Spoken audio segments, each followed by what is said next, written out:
2020 में अपना आधा सफर अब पूरा कर लिया है। इस दौरान हमने अनेक विषयों पर बात की। स्वाभाविक है कि जो वैश्विक महामारी आई, मानव जाति पर जो संकट आया, उस पर हमारी बातचीत कुछ ज्यादा ही रही। लेकिन इन दिनों मैं देख रहा हूं, लगातार लोगों में एक विषय पर चर्चा हो रही है कि आखिर ये साल कब बीतेगा। कोई किसी को फोन भी कर रहा है तो बातचीत इसी विषय से शुरू हो रही है। ये साल जल्दी क्यों नहीं बीत रहा। कोई लिख रहा है, दोस्तों से बात कर रहा है, कह रहा है कि ये साल अच्छा नहीं है। कोई कह रहा है 2020 शुभ नहीं है। बस लोग यही चाहते हैं कि किसी भी तरह से ये साल जल्द से जल्द बीत जाए। साथियों, कभी कभी मैं सोचता हूं कि ऐसा क्यों हो रहा है। हो सकता है ऐसी बातचीत के कुछ कारण भी हो। 6-7 महीना पहले ये हम कहाँ जानते थे कि कोरोना जैसा संकट आएगा और इसके खिलाफ ये लड़ाई इतनी लंबी चलेगी। ये संकट तो बना ही हुआ है, ऊपर से देश में नीत नई चुनौतियां सामने आती जा रही हैं। अभी कुछ दिन पहले देश के पूर्वी छोर पर साइक्लोन अम्फान आया, तो पश्चिमी छोर पर साइक्लोन निसर्ग आया। कितने ही राज्यों में हमारे किसान भाई बहन टिड्डी दल के हमले से परेशान है, और कुछ नहीं तो देश के कई हिस्सों में छोटे छोटे भूकंप रुकने का ही नाम नहीं ले रहे हैं। और इन सबके बीच हमारे कुछ पड़ोसियों द्वारा जो हो रहा है, देश उन चुनौतियों से भी निपट रहा है। वाकई एक साथ इतनी आपदाएं, इस स्तर की आपदाएं बहुत कम ही देखने सुनने को मिलती है। हालात तो ये हो गई हैं कि कोई छोटी छोटी घटना भी हो रही है तो लोग उन्हें भी इन चुनौतियों के साथ जोड़ करके देख रहे हैं। साथियों, मुश्किलें आती हैं, संकट आते हैं, लेकिन सवाल यही है कि क्या इन आपदाओं की वजह से हमें साल 2020 को खराब मान लेना चाहिए। क्या पहले के 6 महीने जैसे बीते उसकी वजह से ये मान लेना कि पूरी साल ही ऐसा है, क्या ये सोचना सही है? जी नहीं, मेरे प्यारे देशवासियों, बिल्कुल नहीं। एक साल में एक चुनौती आए या 50 चुनौती आए, नंबर कम ज्यादा होने से वो साल खराब नहीं हो जाता। भारत का इतिहास ही आपदाओं और चुनौतियों पर जीत हासिल कर और ज्यादा निखर कर निकलने का रहा है। सैकड़ों वर्षों तक अलग अलग आक्रांताओं ने भारत पर हमला किया, उसे संकटों में डाला।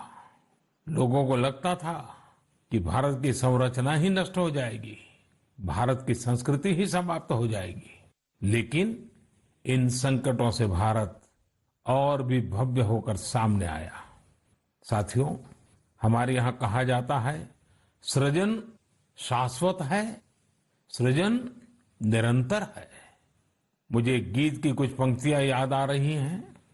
यह कल कल छल छल बहती, क्या कहती गंगा धारा। यह कल कल छल छल बहती, क्या कहती गंगा धारा। युग युग से बहता आता, यह पुण्य प्रवाह हमारा। उसी गीत में आगे आता है, क्या उसको रोक सकेंगे, मिटने वाले मिट जाएं। कंकड़ पत्थर की हस्ती, कंकड़ पत्थर की हस्ती, क्या बाधा बनकर आए। भारत में भी जहां एक तरफ बड़े बड़े संकट आते गए, वहीं सभी बाधाओं को दूर करते हुए अनेकों अनेक सृजन भी हुए। नए साहित्य रचे गए, नए अनुसंधान हुए, नए सिद्धांत गढ़े गए। यानी संकट के दौरान भी हर क्षेत्र में सृजन की प्रक्रिया जारी रही और हमारी संस्कृति पुष्पित पल्लवित होती रही। देश आगे बढ़ता ही रहा। भारत ने हमेशा संकटों को सफलता की सीढ़ियों में परिवर्तित किया है। इसी भावना के साथ हमें आज भी इन सारे संकटों के बीच आगे बढ़ते ही रहना है।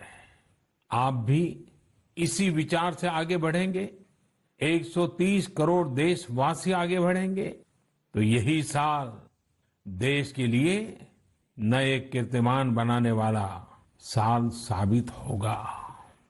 इसी साल में देश नए लक्ष्य प्राप्त करेगा, नई उड़ान भरेगा, नई ऊंचाइयों को छुएगा।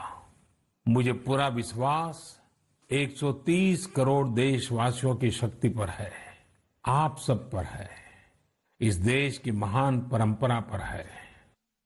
मेरे प्यारे देशवासियों, संकट चाहे जितना भी बड़ा हो, भारत के संस्कार निस्वार्थ भाव से सेवा की प्रेरणा देते हैं। भारत ने जिस तरह मुश्किल समय में दुनिया की मदद की, उसने आज शांति और विकास में भारत की भूमिका को और मजबूत किया है। दुनिया ने इस दौरान भारत की विश्व बंधुत्व की भावना को भी महसूस किया है और इसके साथ ही दुनिया ने अपनी संप्रभुता और सीमाओं की रक्षा करने के लिए भारत की ताकत और भारत के कमिटमेंट को भी देखा है। लद्दाख में भारत की भूमि पर आंख उठाकर देखने वालों को करारा जवाब मिला है। भारत मित्रता निभाना जानता है तो आंख में आंख डालकर देखना और उचित जवाब देना भी जानता है। हमारे वीर सैनिकों ने दिखा दिया है कि वो कभी भी मां भारती के गौरव पर आंच नहीं आने देंगे। साथियों, लद्दाख में हमारे जो वीर जवान शहीद हुए हैं, उनके शौर्य को पूरा देश नमन कर रहा है, श्रद्धांजलि दे रहा है। पूरा देश उनका कृतज्ञ है, उनके सामने नतमस्तक है। इन साथियों के परिवारों की तरह ही हर भारतीय इन्हें खोने का दर्द भी अनुभव कर रहा है। अपने वीर सपूतों के बलिदान पर उनके परिजनों में गर्व की जो भावना है, देश के लिए जो जज्बा है, यही तो देश की ताकत है। आपने देखा होगा, जिनके बेटे शहीद हुए, वो माता पिता अपने दूसरे बेटों को भी, घर के दूसरे बच्चों को भी सेना में भेजने की बात कर रहे हैं। बिहार के रहने वाले शहीद कुंदन कुमार के पिताजी के शब्द तो कानों में गूंज रहे हैं। वो कह रहे थे, अपने पोतों को भी देश की रक्षा के लिए सेना में भेजूंगा। यही हौसला हर शहीद के परिवार का है। वास्तव में इन परिजनों का त्याग पूजनीय है।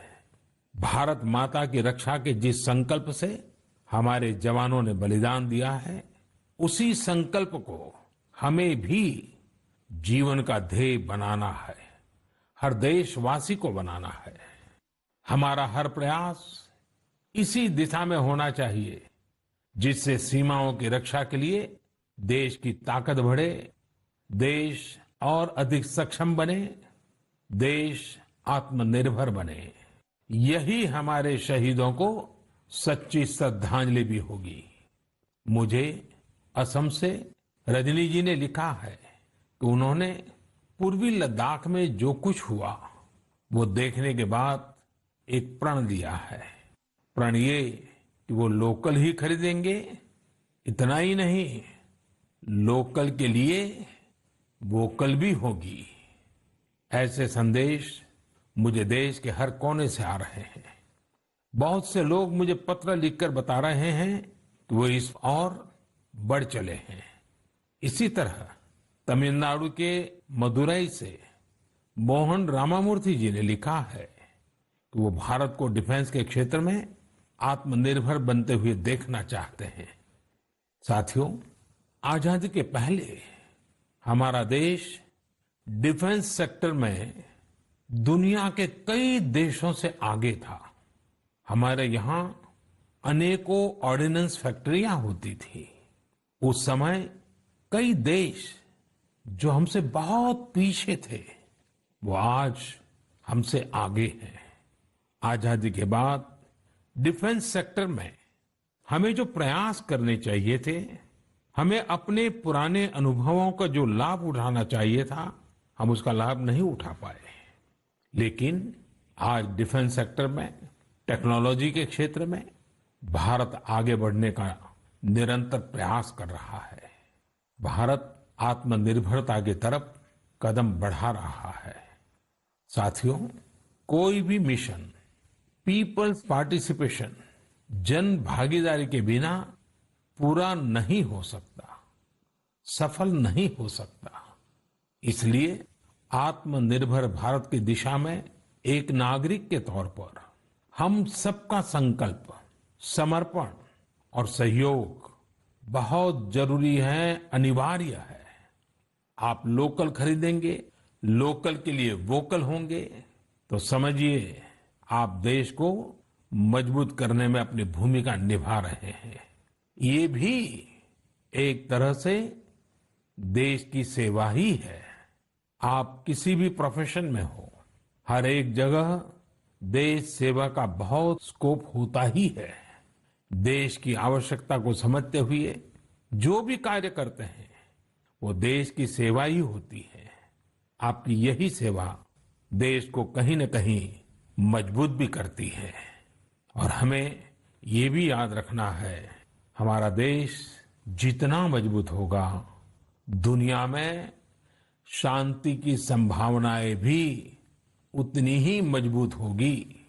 हमारे यहाँ कहा जाता है, विद्या विवादाय धनम मदाय, विद्या विवादाय धनम मदाय, शक्ति ही परेशान परिपीडनाय, खलस्य साधो विपरीतम एतत्, ज्ञानाय दानाय च रक्षणाय।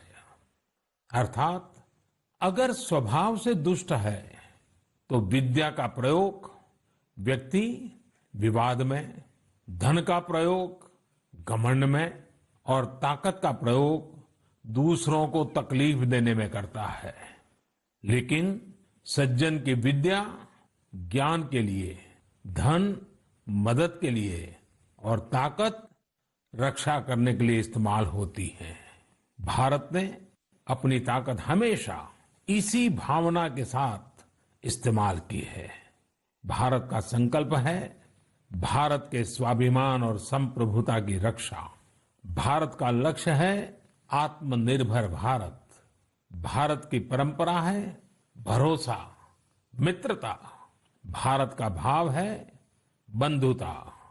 हम इन्हीं आदर्शों के साथ आगे बढ़ते रहेंगे। मेरे प्यारे देशवासियों, कोरोना के संकट काल में देश लॉकडाउन से बाहर निकल आया है। अब हम अनलॉक के दौर में हैं। अनलॉक के समय में दो बातों पर बहुत फोकस करना है, कोरोना को हराना और अर्थव्यवस्था को मजबूत बनाना, उसे ताकत देना। साथियों, लॉकडाउन से ज्यादा सतर्कता हमें अनलॉक के दौरान बरतनी है। आपकी सतर्कता ही आपको कोरोना से बचाएगी। इस बात को हमेशा याद रखिए कि अगर आप मास्क नहीं पहनते हैं, 2 गज की दूरी का पालन नहीं करते हैं या फिर दूसरी जरूरी सावधानियां नहीं बरतते हैं, तो आप अपने साथ साथ दूसरों को भी जोखिम में डाल रहे हैं। खास तौर पर घर के बच्चों और बुजुर्गों को। इसीलिए सभी देशवासियों से मेरा निवेदन है, और ये निवेदन मैं बार बार करता हूं, और मेरा निवेदन है कि आप लापरवाही मत बरतिए। अपना भी ख्याल रखिए और दूसरों का भी। साथियों, अनलॉक के दौर में बहुत सी ऐसी चीजें भी अनलॉक हो रही हैं जिनमें भारत दशकों से बंधा हुआ था। वर्षों से हमारा माइनिंग सेक्टर लॉकडाउन में था। कॉमर्शियल ऑक्शन को मंजूरी देने के एक निर्णय ने स्थिति को पूरी तरह से बदल दिया है। कुछ ही दिन पहले स्पेस सेक्टर में ऐतिहासिक सुधार किए गए। उन सुधारों के जरिए वर्षों से लॉकडाउन में जकड़े इस सेक्टर को आजादी मिली।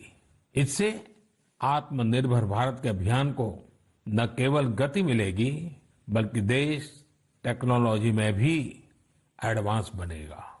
अपने कृषि क्षेत्र को देखें तो इस सेक्टर में भी बहुत सारी चीजें दशकों से लॉकडाउन में फंसी थी। इस सेक्टर को भी अब अनलॉक कर दिया गया है। इससे जहां एक तरफ किसानों को अपनी फसल कहीं पर भी किसी को भी बेचने की आजादी मिली है, वहीं दूसरी तरफ उन्हें अधिक ऋण मिलना भी सुनिश्चित हुआ है। ऐसे अनेक क्षेत्र हैं जहां हमारा देश इन सब संकटों के बीच ऐतिहासिक निर्णय लेकर विकास के नए रास्ते खोल रहा है। मेरे प्यारे देशवासियों, हर महीने हम ऐसी खबरें पढ़ते और देखते हैं जो हमें भावुक कर देती हैं।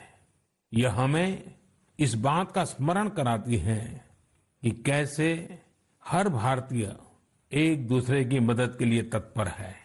वह जो कुछ भी कर सकता है उसे करने में जुटा है। अरुणाचल प्रदेश की एक ऐसी ही प्रेरक कहानी मुझे मीडिया में पढ़ने को मिली। यहाँ सियांग जिले के मिरेम गांव ने वो अनोखा कार्य कर दिखाया जो समूचे भारत के लिए एक मिसाल बन गया है। इस गांव के कई लोग बाहर रहकर नौकरी करते हैं। गांव वालों ने देखा कि कोरोना महामारी के समय ये सभी अपने गांव की ओर लौट रहे हैं। ऐसे में गांव वालों ने पहले से ही गांव के बाहर क्वारंटीन का इंतजाम करने का फैसला किया।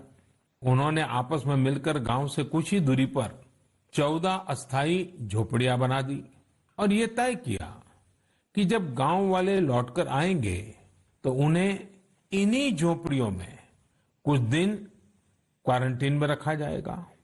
उन झोपड़ियों में शौचालय, बिजली, पानी समेत दैनिक जरूरत की हर तरह की सुविधा उपलब्ध कराई गई। जाहिर है मिरेम गांव के लोगों के इस सामूहिक प्रयास और जागरूकता ने सबका ध्यान अपनी ओर आकर्षित कर लिया।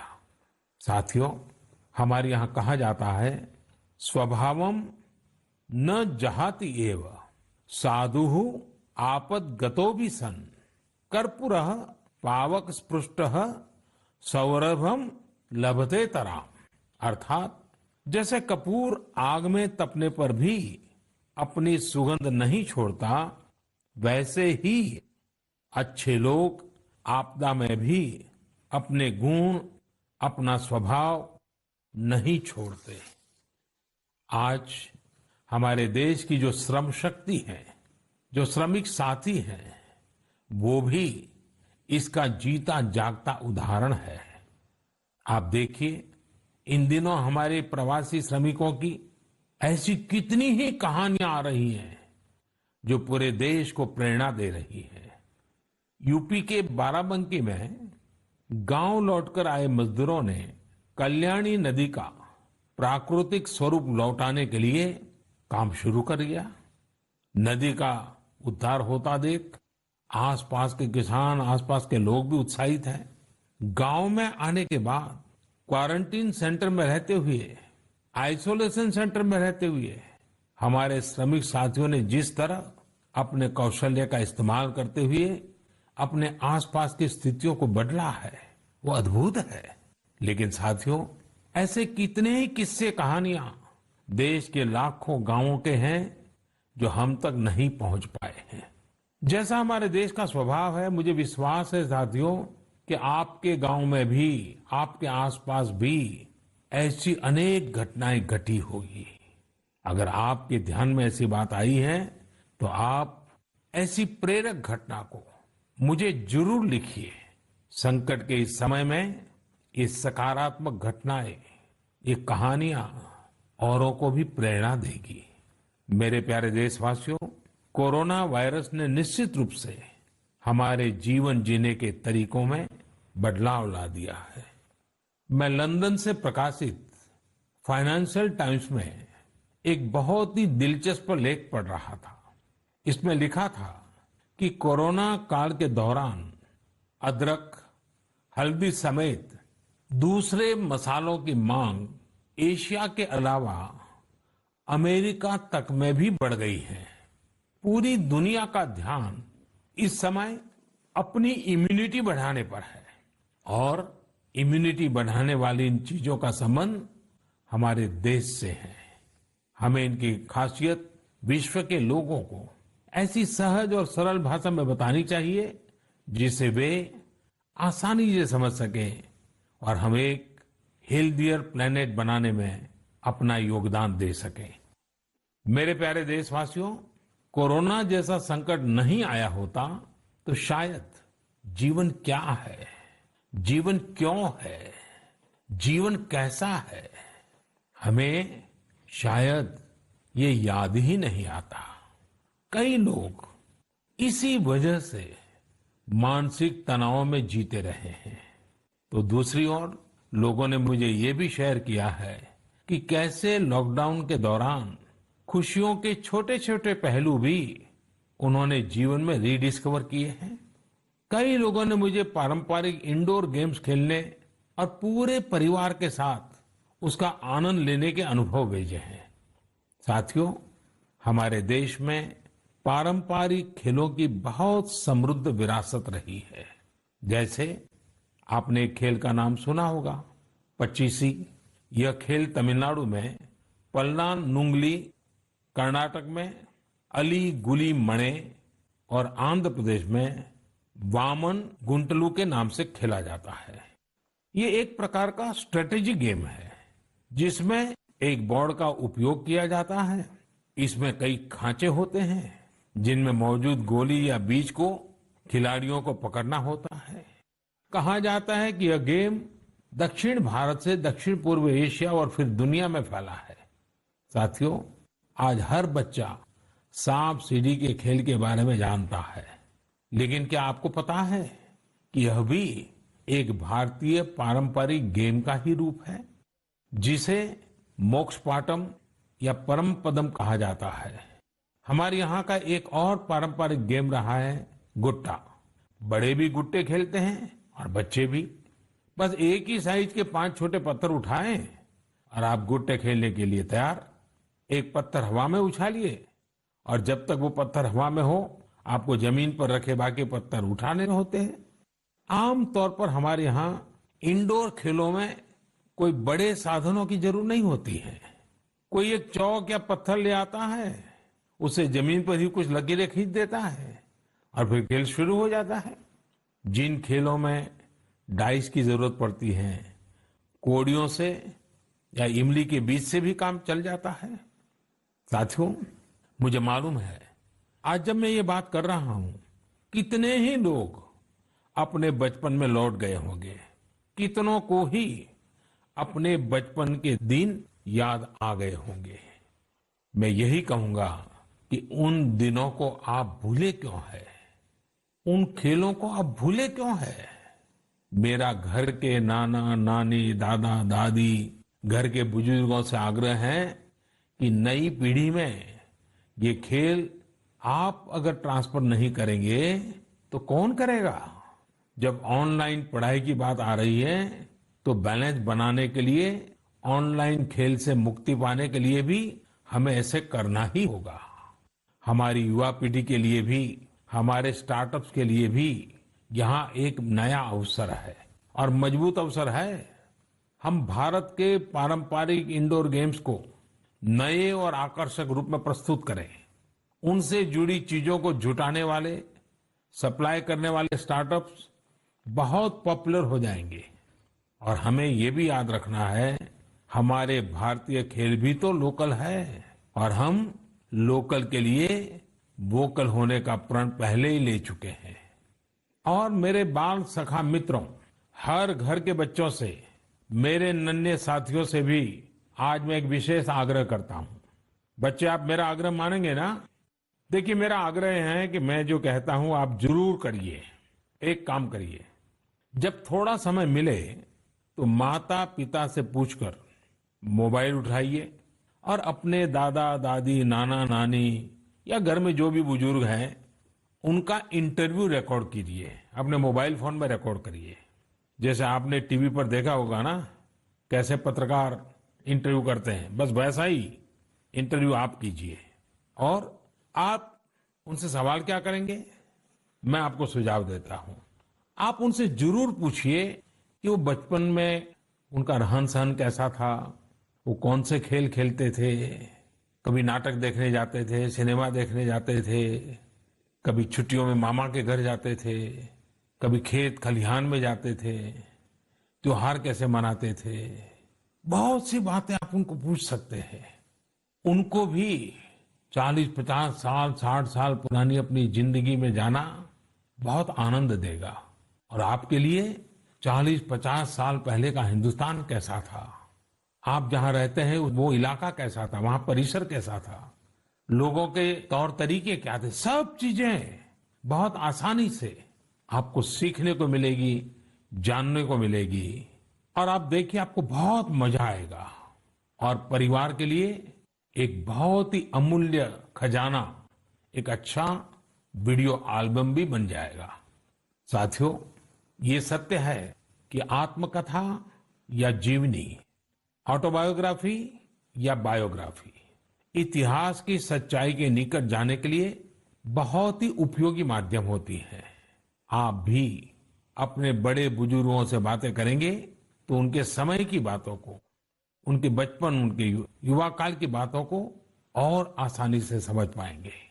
ये बेहतरीन मौका है कि बुजुर्ग भी अपने बचपन के बारे में, उस दौर के बारे में अपने घर के बच्चों को बताएं। साथियों, देश के एक बड़े हिस्से में अब मानसून पहुंच चुका है। इस बार बारिश को लेकर मौसम विज्ञानी भी बहुत उत्साहित हैं, बहुत उम्मीद जता रहा है।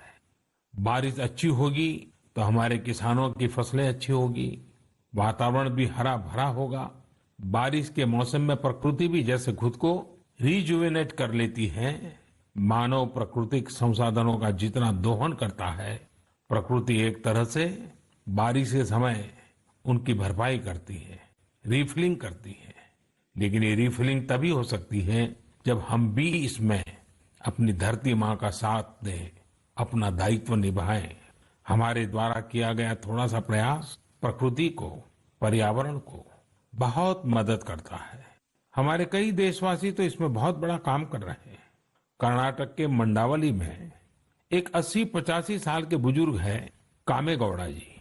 कामेगौड़ा जी एक साधारण किसान है, लेकिन उनका व्यक्तित्व बहुत असाधारण है। उन्होंने एक ऐसा काम किया है कि कोई भी आश्चर्य में पड़ जाएगा। 80-85 साल के कामेगौड़ा जी अपने जानवरों को चराते हैं, लेकिन साथ साथ उन्होंने अपने क्षेत्र में नए तालाब बनाने का भी बीड़ा उठाया हुआ है। वे अपने इलाके में पानी की समस्याओं को दूर करना चाहते हैं, इसलिए जल संरक्षण के काम में छोटे छोटे तालाब बनाने के काम में जुटे हैं। आप हैरान होंगे कि 80-85 वर्ष के कामेगौड़ा जी अब तक 16 तालाब खोद चुके हैं अपनी मेहनत से, अपने परिश्रम से। हो सकता है कि जो तालाब उन्होंने बनाए वो बहुत बड़े ना हो, लेकिन उनका ये प्रयास बहुत बड़ा है। आज पूरे इलाके को इन तालाबों से एक नया जीवन मिला है। साथियों, गुजरात के वडोदरा का भी एक उदाहरण बहुत प्रेरक है। यहाँ जिला प्रशासन और स्थानीय लोगों ने मिलकर एक दिलचस्प मुहिम चलाई। इस मुहिम की वजह से आज वडोदरा में 1000 स्कूलों में रेन वाटर हार्वेस्टिंग होने लगी है। एक अनुमान है कि इस वजह से हर साल औसतन करीब 10 करोड़ लीटर पानी बेकार बह जाने से बचाया जा रहा है। साथियों, इस बरसात में प्रकृति की रक्षा के लिए, पर्यावरण की रक्षा के लिए हमें भी कुछ इसी तरह सोचने की, कुछ करने की पहल करनी चाहिए। जैसे कई स्थानों पर गणेश चतुर्थी को लेकर तैयारियां शुरू होने जा रही होगी, क्या इस बार हम प्रयास कर सकते हैं कि इको फ्रेंडली गणेश जी की प्रतिमाएं बनाएंगे और उन्हीं का पूजन करेंगे? क्या हम ऐसी प्रतिमाओं के पूजन से बच सकते हैं जो नदी तालाबों में विसर्जित किए जाने के बाद जल के लिए, जल में रहने वाले जीव जंतुओं के लिए संकट बन जाती है। मुझे विश्वास है आप ऐसा जरूर करेंगे। और इन सब बातों के बीच हमें ये भी ध्यान रखना है कि मानसून के सीजन में कई बीमारियां भी आती हैं। कोरोना काल में हमें इनसे भी बचकर रहना है। आयुर्वेदिक औषधियां, काढ़ा, गर्म पानी, इन सब का इस्तेमाल करते रहिए, स्वस्थ रहिए। मेरे प्यारे देशवासियों, आज 28 जून को भारत अपने एक भूतपूर्व प्रधानमंत्री को श्रद्धांजलि दे रहा है, जिन्होंने एक नाजुक दौर में देश का नेतृत्व किया। हमारे ये पूर्व प्रधानमंत्री श्री पीवी नरसिम्हा राव जी की आज जन्म शताब्दी वर्ष की शुरुआत का दिन है। जब हम पीवी नरसिम्हा राव जी के बारे में बात करते हैं तो स्वाभाविक रूप से राजनेता के रूप में उनकी छवि हमारे सामने उभरती है। लेकिन ये भी सच्चाई है कि वो अनेक भाषाओं को जानते थे, भारतीय एवं विदेशी भाषाएं बोल लेते थे। वे एक और भारतीय मूल्यों में रचे बसे थे तो दूसरी ओर उन्हें पाश्चात्य साहित्य और विज्ञान का भी ज्ञान था। वे भारत के सबसे अनुभवी नेताओं में से एक थे। लेकिन उनके जीवन का एक और पहलू भी है और वो उल्लेखनीय है, हमें जानना भी चाहिए। साथियों, नरसिम्हा राव जी अपनी किशोरावस्था में ही स्वतंत्रता आंदोलन में शामिल हो गए थे। जब हैदराबाद के निजाम ने वंदे मातरम गाने की अनुमति देने से इनकार कर दिया था, तब उनके खिलाफ आंदोलन में उन्होंने भी सक्रिय रूप से हिस्सा लिया था। उस समय उनकी उम्र सिर्फ 17 साल थी। छोटी उम्र से ही श्रीमान नरसिम्हा राव अन्याय के खिलाफ आवाज उठाने में आगे थे। अपनी आवाज बुलंद करने में कोई कोर कसर बाकी नहीं छोड़ते थे। नरसिम्हा राव जी के इतिहास को भी बहुत अच्छी तरह समझते थे। बहुत ही साधारण पृष्ठभूमि से उठकर उनका आगे बढ़ना, शिक्षा पर उनका जोर, सीखने की उनकी प्रवृत्ति और इन सब के साथ उनकी नेतृत्व क्षमता, सब कुछ स्मरणीय है। मेरा आग्रह है कि नरसिम्हा राव जी के जन्म शताब्दी वर्ष में हम सभी लोग उनके जीवन और विचारों के बारे में ज्यादा से ज्यादा जानने का प्रयास करें। मैं एक बार फिर उन्हें अपनी श्रद्धांजलि अर्पित करता हूं। मेरे प्यारे देशवासियों, इस बार मन की बात में कई विषयों पर बात हुई। अगली बार जब हम मिलेंगे तो कुछ और नए विषयों पर बात होगी। आप अपने संदेश, अपने इनोवेटिव आइडियाज मुझे जरूर भेजते रहिए। हम सब मिलकर आगे बढ़ेंगे और आने वाले दिन और भी सकारात्मक होंगे। जैसा कि मैंने आज शुरू में कहा, हम इसी साल यानी 2020 में ही बेहतर करेंगे, आगे बढ़ेंगे और देश भी नई ऊंचाइयों को छुएगा। मुझे भरोसा है कि 2020 भारत को इस दशक में एक नई दिशा देने वाला वर्ष साबित होगा। इसी भरोसे को लेकर आप भी आगे बढ़िए, स्वस्थ रहिए, सकारात्मक रहिए। इन्हीं शुभकामनाओं के साथ आप सभी का बहुत बहुत धन्यवाद। नमस्कार।